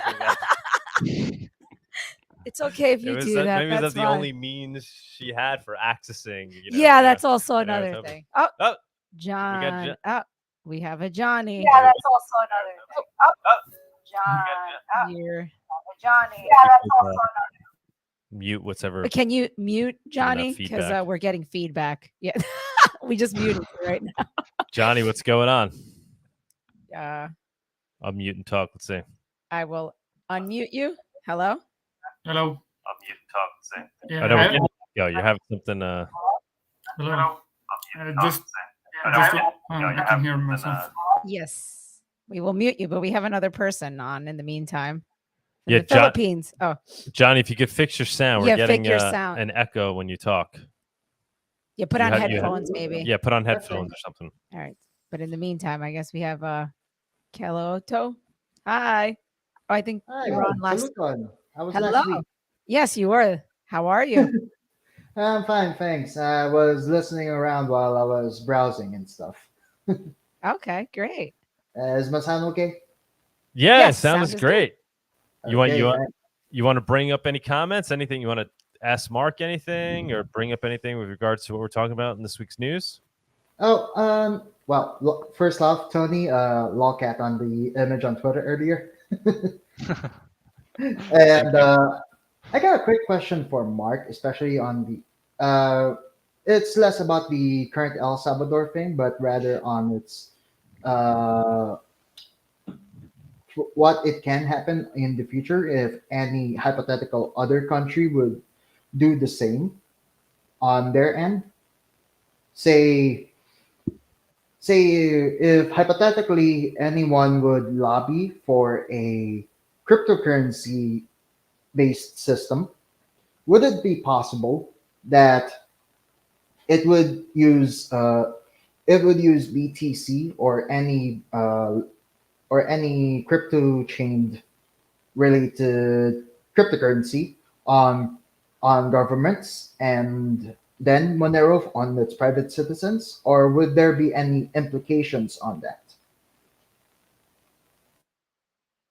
So, if I understand your question correctly, you're saying, do I think any other country will implement Bitcoin as their national currency, and that will exclude other chains? Is that what you mean? Yeah, but mostly for government officials for the sake of transparency and stuff. However, say it would use a different chain such as Monero for its private citizen for the private sector on its citizens instead, or something similar.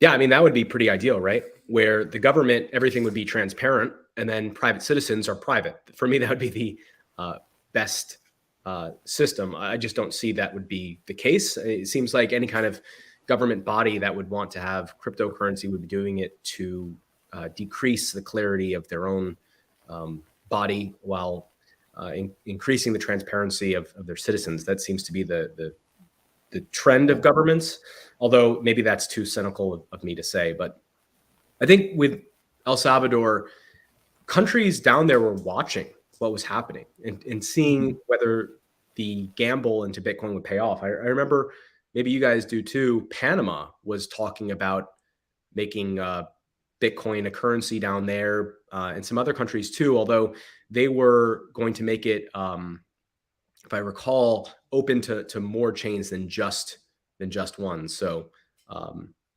I think that with how the market went and how Bitcoin seems to have fizzled out in El Salvador, it's going to be a tough sell to bring crypto to other countries in the region, just because it hasn't paid off. But maybe in the future that changes. But I mean, for me, what makes the most sense is if a country is going to, let's say, allow the use of cryptocurrencies, then it shouldn't pick chains. It should be the market that decides. And if private citizens value their privacy, then obviously Monero is an excellent choice. But anyway, I don't know if I answered your question or not. But. I can't blame him much on it. It's just me thinking of ideal situations for governments and citizens to work along with their stuff. But all things considered, what I see that's most likely going to happen is, should any other country go for it, they would go with the surveillance state route, in which they would keep track of the citizens' assets, and governments would most likely use something like Monero, which is going to be cynical and crazy, but it's going to be it can happen, is what I'm saying. Yeah, I mean, I kind of see it as, Monero being the crypto that's gonna gain grassroots adoption out of a true need. So it's not by governments taking any action, but out of a need, because people need to send money without censorship, from and they need digital cash, right? As we enter this digital realm, Tony's talking about countries where people are only accept cash. So out of this pure need and want for the utility you get out of being able to anonymously transact with another, people will move towards Monero, which will make it kind of this grassroots coin. And then Bitcoin being, similar to what we saw down in El Salvador, embraced by governments and wanting their people to use that, but people that actually are using it out of a true need will tend towards something like Monero, and then it'll just be a matter of time for how long it takes for it to grow enough where it starts to seep into the mainstream. That's kind of how I see it going down. And then, like you said, I mean, ultimately, governments are going to want a tool like Monero themselves, just like they use Tor, right? And so the only way that works is if it's adopted on a global scale, right? Because they're going to, if cash no longer exists, governments won't have the ability to use it either. And they like cash, they like showing up with suitcases of cash in certain places to do certain things, or whatever it is they need to do to move money around. They're going to need a way to do that in digital form as well. They're going to need a cash utility, but that doesn't come until it's widely adopted enough on the grassroots level. It's kind of how I see it playing out. Yeah, that is true. So I just sincerely hope for the best. And if there would be any other countries that would be open for crypto adoption, I sincerely hope it's going to be market based instead of favoring certain cryptos instead. So thank you so much, Duncan, again for being in here. And geez, any other Esperanto lessons for us? You're the guy that speaks fluent Esperanto, right? Well, to be honest, I am nothing more than a comment santo, or as we call it for beginners. So maybe not today. For next time. Well, I was impressed last time. That's for sure. Yeah, Duncan. All right. Anybody else's comments there? How do you guys see it working out? Do you guys agree with some of those ideas that I was expressing there? Johnny, since it's here, did you fix Yes, it? pretty much. I believe that everything will start at the dark black market, and slowly I hope adoption will happen. I want to ask Mark, how do you believe adoption will happen, and if it's possible for you to happen? How should the community get involved to uh, make the message clear? What do you believe? How do you believe adoption will happen? Just in general, or do you mean specific to Bitcoin in El Salvador? Anything that gets us away from fiat. If it's Bitcoin, Monero, how do you believe we can get people to understand the message that fiat is basically the devil, Yeah. I think time is on our side. That's one thing, right? Which is the longer that goes on, the more value our fiat loses. It's natural that people will start to look into alternatives, right? So as you mentioned, the dark market with Bitcoin is how it started. Originally, people, even me, when I heard about Bitcoin at the beginning, I was like, oh, that's stupid. Just like drug money that I would never use to buy stuff online in the dark market. But it showed that it had utility. And as time has gone on, that has manifested itself into Bitcoin becoming obviously a very big coin. Of course, now Bitcoin, I would argue, doesn't have the utility that it did, especially being non-fungible and some of the other issues with it. So time is on our side, I guess, as far as crypto adoption goes. As far as in the early stages, one thing that was really smart about how Bitcoin went to El Salvador and the adoption, and it didn't need to be Bitcoin, it could have been anything. Nano could have gone down there first, is they were able to find a small community and implement a system that made sense. So, right, here's the issue, right? You can do onboarding, you can get a bunch of merchants to accept, let's say, Monero or Bitcoin or anything. But if there's no demand, then having a bunch of supply of all these different merchants that accept it really isn't that interesting.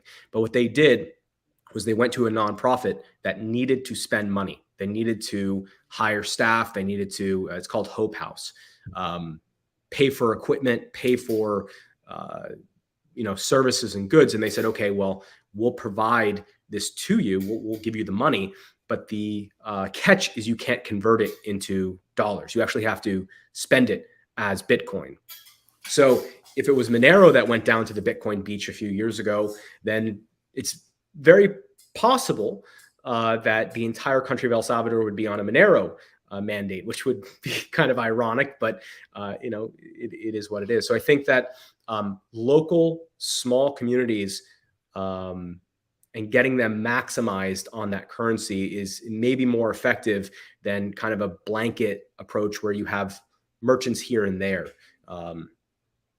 Easier said than done, obviously, but yeah. Awesome. Definitely good points. Jonny, you had a question or a comment? Just a comment to Tony. So I live in Norway, and I don't think there's any signs of any what do you call it, like any quota on certain foods like meat or so. It might be in the future, but I haven't seen any signs of that in Norway. Yeah, I know I've seen an article, and I don't think it said that it was implemented, but that they were in the talks or something like that. Hopefully not. It sounds really horrible. Yeah, so I try to be on a low media diet, so of course it might be something I have missed. So, well, they did take action. Was it Norway where they're basically the government's getting data over how all the foods that everybody's buying in supermarkets? Was that? Norway is super into statistics, so right. So there's a central agency that collects lots of data, and right. And recently they moved towards improving their ability to surveil what groceries people are buying, right? Yeah, so I assume that the stores that sells food and the producers report to the central agency to tell them like what kind of food they are selling and things like that. So I assume that that data is available today. Like how much apples do we import? How much strawberries do we sell? Like things like that. But I don't think it's on per person, but I think it's more like aggregated per month or per quarter.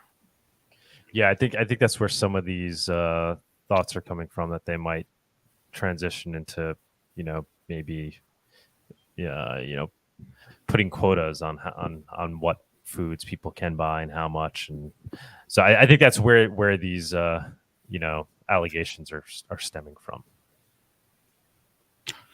Yeah, and the point about adoption. So I think 3 weeks ago I went to St. Martin and explored the island for 12 days. And nice.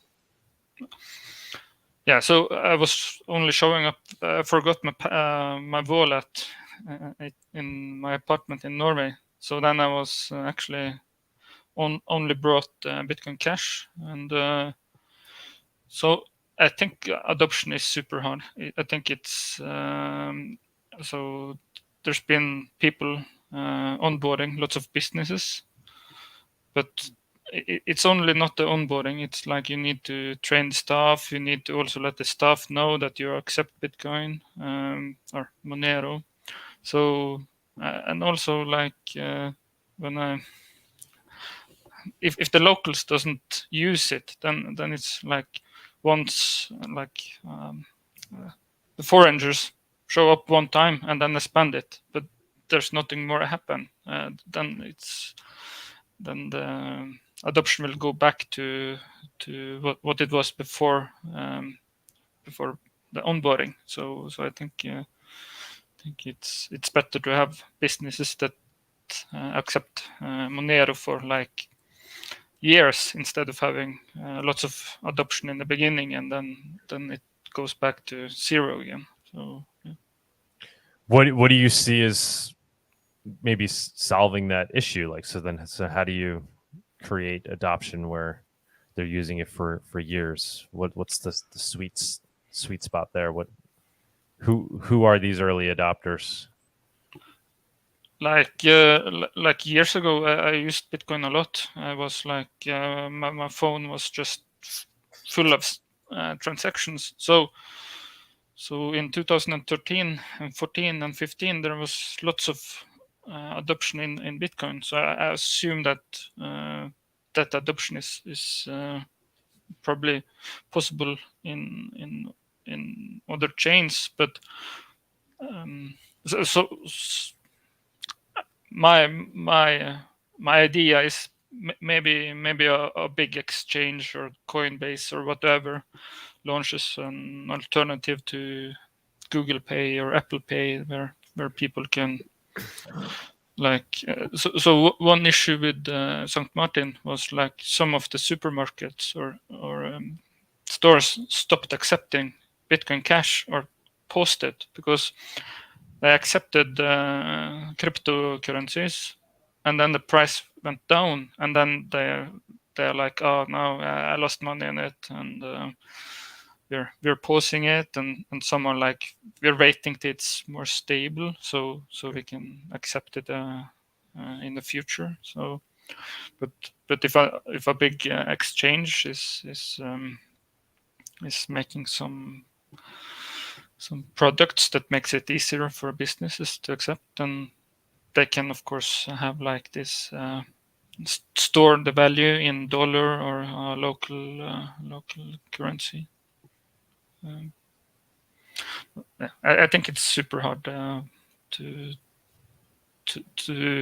make the adoption. So what's the feel like in Norway? Is there a large crypto scene in Norway? People that believe in kind of like the underlying ideals of what crypto is meant to be. I mean, and ensuring that we have some digital cash utility. Do people believe in that concept in Norway? I think it's dead. I have onboarded some local, or there was some restaurants accepting crypto a while ago, but I stopped accepting because no one was paying with crypto. It was like me and some friends, and so I think most Norwegians use credit card, and right. But that's what I'm saying. But is there like at least some portion of the population that's concerned about the fact that everybody's gone completely digital over there, and like, oh, we need some alternative where the government can't surveil our transaction? Or is everybody's like, oh well, whatever, it's just good, the government's collecting data, it's just going to lead to more efficiency? And or is there some section of the Norwegian community that's concerned that essentially cash is no longer used there? I belong to a Facebook group where they want to.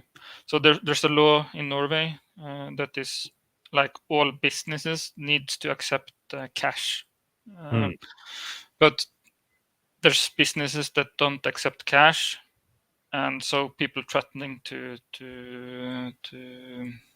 fine them, but nothing happens. So maybe it's the same in El Salvador, that you have a law, some businesses break it, but nothing happens.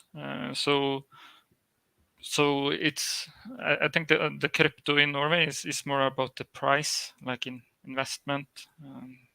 It's like very few people want to spend it. It's kind of like yeah, no, I mean that's